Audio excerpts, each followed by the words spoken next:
When you have resistors in series, their combined resistance adds up, but when you've got them in parallel, their combined resistance decreases. Effectively, there's more path for the electric current to take. Now, for this one here, we need to find the total resistance of this part and this part together, and that will then give us the total resistance of this circuit. Now, we've got a 20 ohm followed by a 10 ohm resistor, and their combined resistance is going to be equal to 30 ohms because they're in series, because RT is equal to R1 plus R2. And I'm just going to cross those out to show that their combined resistance is 30. And now we really need to calculate the combined resistance of a 15 ohm and a 30 ohm resistor. Now the equation we're going to use is that 1 over RT is equal to 1 over R1 plus 1 over R2.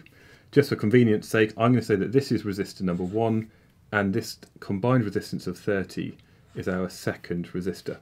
So that means our 1 over RT is going to be equal to 1 divided by 15 plus 1 divided by 30.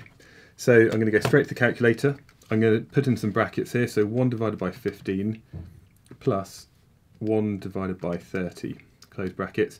And that means that gives an answer of 0.1. But that is not the final answer. This is a mistake that I've made myself so many times. I've seen other people do it. That means 1 over RT is equal to 0.1. And therefore, what we need to do is effectively to find RT on its own, we bring RT up here and divide 1 by 0.1. So RT is going to be equal to 1 divided by the answer that we got up here. So 1 divided by previous answer is equal to 10. So the combined resistance of this circuit, RT, is equal to 10 ohms.